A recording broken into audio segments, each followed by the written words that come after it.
Presiden Prabowo ini mungkin seperti katak dalam tempurung gitu. Dia nggak tahu kalau rakyat Indonesia ini jumlahnya hampir 300 juta, tersebar dari Sabang sampai Merauke. Tapi yang diperhatikan cuma kelompoknya si Jokowi dan kelompok dia saja yang mungkin kalau dihitung-hitung pendukung dia yang dikasih naik pangkat jabatan, dikasih jabatan komisaris, dikasih jabatan menteri, atau mungkin pendukungnya Jokowi dengan terbulnya mungkin nggak sampai 1 juta. Berarti hampir 300 juta ini hampir terabaikan, yang menunjukkan bahwa Prabowo itu mau jalan, mau seenak perutnya sendiri, tidak mau mendengarkan suara rakyat secara umum. Nah itu kan namanya bukan pemimpin kalau kayak gitu. Ada yang mengkritik, langsung dia naik telinganya. Yang mengatakan, saya tahu ada orang pintar yang banyak mengkritik, padahal dia gak bisa ngasih beras, gak bisa ngasih BBM, gak bisa ngasih apalah dan sebagainya. Yo gila apa? Gila. Nah, itu pemimpin kita kayak gitu. Assalamualaikum warahmatullahi wabarakatuh. Bapak, Ibu yang saya hormati, saya muliakan, khususnya Oblim sebagai pembawa acara. Sebenarnya saya udah nggak perlu lagi bicara. Tadi bapak-bapak yang ada di sini, kebetulan dari 3 kelompok ini, FPPT ini paling banyak, dari Pak Andri, Pak Rajasa, Pak Mulyono dan saya, dan yang lain-lain dari Poros Bandung Jakarta dan dari Petisi 100, udah lengkap, bisa memberikan gambaran kepada kita semua yang hadir maupun yang mendengarkan betapa amburadul dan carut marutnya kondisi bangsa Indonesia atau Negara Kesatuan Republik Indonesia saat ini. Sudah jelas kan? Jadi kalau tadi Pak Rajasa mengatakan tak ada cara lain, people power. Tapi kalau Pak Mulyono bisa gerakan rakyat. Dan mungkin ada istilah-istilah lain. Semua itu terjadi karena apa? Karena pemerintah sekarang ini kelihatannya tidak mampu memperbaiki kondisi carut marut ini. Kelihatan Prabowo sudah jadi presiden 1 tahun lebih. Saya melihat Presiden Prabowo ini mungkin seperti katak dalam tempurung gitu. Dia nggak tahu kalau rakyat Indonesia ini jumlahnya hampir 300 juta, tersebar dari Sabang sampai Merauke. Tapi yang diperhatikan cuma kelompoknya si Jokowi dan kelompok dia saja yang mungkin kalau dihitung-hitung pendukung dia yang dikasih naik pangkat jabatan, dikasih jabatan komisaris, dikasih jabatan menteri, atau mungkin pendukungnya Jokowi dengan terbulnya mungkin nggak sampai 1 juta.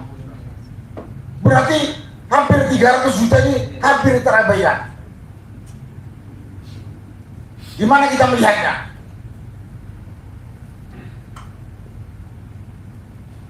Melihatnya begini, suara rakyat Indonesia ini, saya yakin mayoritas mengendaki Jokowi di adili, tangkap adili. Saya yakin juga sebagian besar rakyat Indonesia majulkan Gibran. Ya majulkan tuh mau dipecat atau diapain sama lah itu kan. Nah, karena sangat jelas kesalahannya, nggak perlu saya omongkan di sini. Karena tadi teman-teman sudah ngomong dan kita semua bangsa Indonesia ini tahu. Tapi lihat Prabowo masih bermesraan dengan kelompok ini.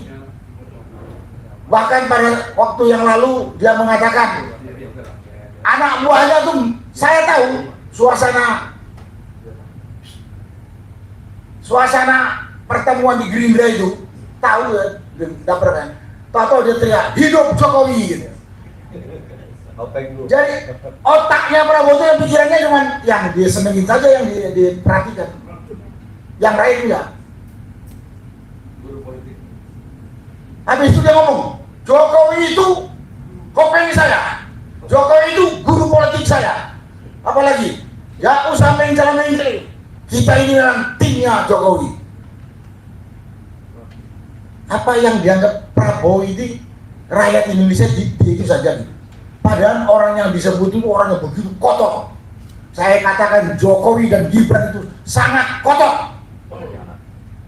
Kategorinya sudah pengkhianat negara. Tapi Prabowo masih bermesraan dengan dia. Berarti kan dia bukan pemimpin kita itu. Itu cuma pemimpinnya Jokowi. Ya saat ini saya bicaranya Prabowo bukan Jokowi, karena presiden sekarang itu adalah Prabowo. Berarti kan memang dia tidak dengar suara orang yang dipimpinnya, orang yang harus diurusnya. Padahal ada nasihat dari orang-orang bijak yang lalu. Saya masih ingat, jangan jadi pemimpin kalau tidak bisa menegakkan keadilan. Apa adil? Yang satu minta ini orang diadili karena dosanya jelas, ini dia bermesra-mesraan. Banyak sekali yang dilakukan oleh ini, yang menunjukkan bahwa Prabowo itu mau jalan, mau seenak perutnya sendiri, tidak mau mendengarkan suara rakyat secara umum. Nah itu kan namanya bukan pemimpin kalau kayak gitu. Ada yang mengkritik, langsung dia naik telinganya. Yang mengatakan, saya tahu ada orang pintar yang banyak mengkritik, padahal dia gak bisa ngasih beras, gak bisa ngasih BBM, gak bisa ngasih apalah dan sebagainya. Yo gila apa? Gila. Nah, itu pemimpin kita kayak gitu. Nah, dan lain-lain apalagi yang mau saya ceritakan tentang ini. Dan saya tahu pribadi Prabowo ini, waktu masih dinas TNI maupun masih setelah di partai, karena saya juga bekas partainya dia dulu berapa tahun. Keluar saya dari Gerindra. Orang ini anti kritik, mimpin orang 300 juta, masa mau jalan menurut versi otaknya sendiri kan aneh. Gas. Aneh kan? Enggak. Berikutnya apa? Berikutnya akan membahayakan kita bangsa Indonesia yang nomor 300 juta ini.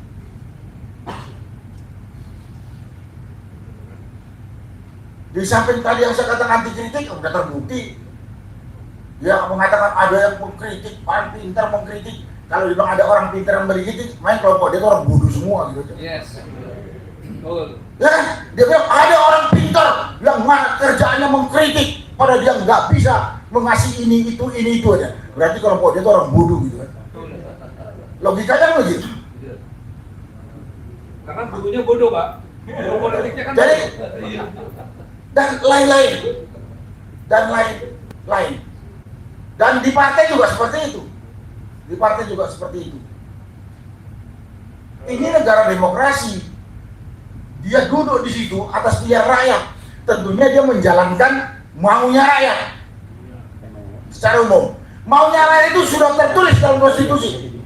Bukan dia konstitusinya dia akalin lagi kayak kelakuannya Jokowi. Aturan konstitusi yang sudah dirusak Jokowi itu saat ini diperbaiki oleh Prabowo. Ini malah masih bermesraan dengan Jokowi. Nah, itulah kondisi. Ya, kemudian saya melihat ini dia sudah apakah terkena ini sindrom lupa ingatan, saya nggak tahu. Kenapa saya katakan begitu? Dia selalu mengatakan saya tidak tolerir korupsi. Sejak dari kampanye sampai dia begitu dilantik jadi presiden. Hari ini sudah 1 tahun. Koruptornya ini sebelah dia nggak ditangkap.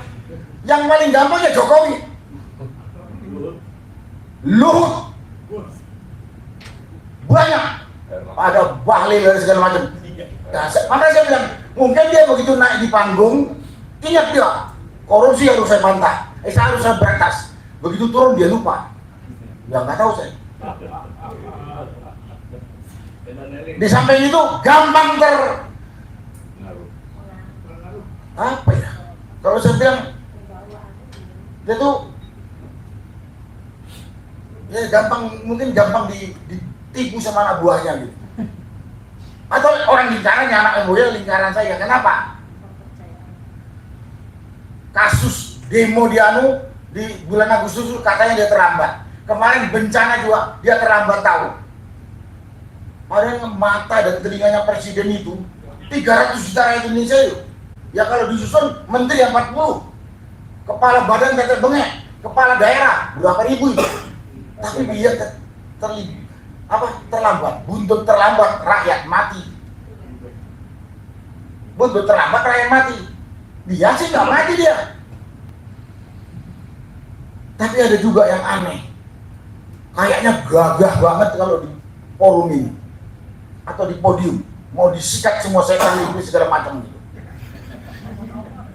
Tapi ada 2 perintah dia, atau kalau enggak paling 1 lah yang jelas dilanggar di depan mata, diam saja dia. Gimana kewibawaan?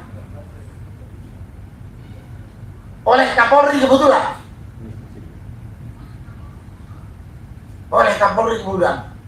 Nah ini kewibawaannya di mana? Kehormatan dia di mana? Harga dirinya di mana? Dan tadi ada bicara, ada orang besar, ada orang kecil, dan segala macam. Siapa tadi? Teman saya di sini ngomong. Menurut aturan, menurut undang-undang, orang paling besar di Indonesia itu adalah presiden. Tak boleh ada orang lebih besar dari presiden. Dan saat ini presidennya adalah Prabowo. Jadi gak ada alasan dia itu takut sama yang lain, karena yang lain itu kecil. Sangat aneh, bin ajaib. Kalau Prabowo sebagai presiden yang katanya menurut undang-undang orang paling besar, kok takut sama Jokowi bekas presiden, takut sama Luhut menterinya, takut sama Kapolrinya. Nah, pada kesempatan ini, kalau saya pribadi, Bapak nyalon jadi presiden, Pak Prabowo udah nggak tahu 4 kali atau 5 kali. Luar biasa ininya, perjuangannya, ambisinya. Ya sudah jadi presiden, bapaknya harusnya jadi presiden yang paling baik yang pernah memimpin Indonesia ini. Berapa? 8 presiden. Jadi harusnya dari perjuangan dia yang 4 atau 5 kali mau jadi presiden, harusnya begitu jadi presiden dia harus lebih baik dari 7 presiden sebelumnya. Tapi sekarang malah dikendalikan oleh presiden sebelumnya. Nah, kenapa saya ngomong begini? Ini saya sampaikan kepada bapak-bapak dan ibu-ibu sekalian, saudara-saudara sebangsa dan setanah air. Apakah Prabowo ini masih kita bisa percaya, masih bisa memberikan keyakinan kepada kita, bisa memperbaiki kondisi bangsa yang carut marut ini? Itu yang saya. Kalau memang masih bisa percaya, bapak-bapak masih percaya, oh silakan, saya nggak percaya. Kalau bapak-bapak percaya bahwa yakin Prabowo masih bisa memperbaiki kondisi, ya silakan. Saya sih nggak percaya, saya tidur aja. Udah nggak yakin saya. 1 tahun ini omong terus tanpa action. Ya kalau kata teman-teman saya, dari omong-omongnya itu nggak sampai 5% yang jadi action. Nah, kalau memang kita perlu cari pemimpin yang lebih hebat, ya kita harus ikutin apa yang dibilang teman saya tadi, Pak Rajasa atau Pak Mulyono. Rakyat harus bersatu, cari pengganti yang lebih baik dari Prabowo. Ya apalagi kita bukan sayang sama diri kita saja. Negara dan bangsa Indonesia ini didirikan di atas darah, jiwa, nyawa founding fathers NKRI yang notabene adalah orang tua kita. Dan kita wajib harus bisa mewariskan ini negeri kepada anak cucu kita. Kalau sekarang aja udah kelihatannya sudah mau menuju kehancuran, tanggung jawab kita berat. Kalau kata Pak Mulyono, melihat kehancuran, melihat kerusakan, melihat pelanggaran, melihat kesalahan, kita diam, kita ikut dosa. Kita ikut bersalah. Saya nggak mau dikatakan bersalah, makanya saya ngomong ini. Itu yang bisa saya sampaikan pada kesempatan ini.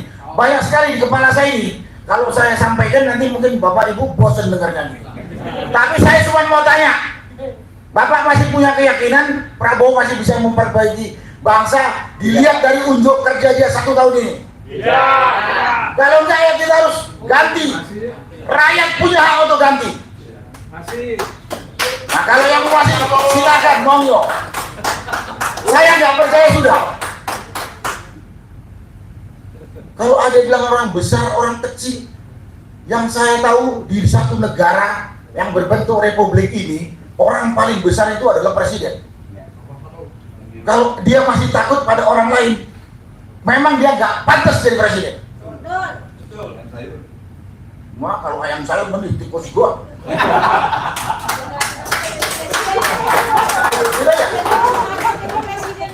Jadi itulah, kita sayang sama negeri kita sayang kepada anak cucu kita bertanggung jawab kepada orang tua kita yang telah mendirikan negeri ini dan kepada Allah Subhanahu wa Ta'ala. Inilah yang harus saya sampaikan pada kesempatan ini. Mudah-mudahan Bapak Ibu bisa putuskan mau apa kita. Yang jelas tadi di sini disampaikan, kelompok petisi 100, kelompok Poros Jakarta Bandung, FPPT ini siap untuk menjaga negeri ini kembali pada rel seperti yang dicita-citakan oleh orang tua kita. Terima kasih. Wassalamualaikum.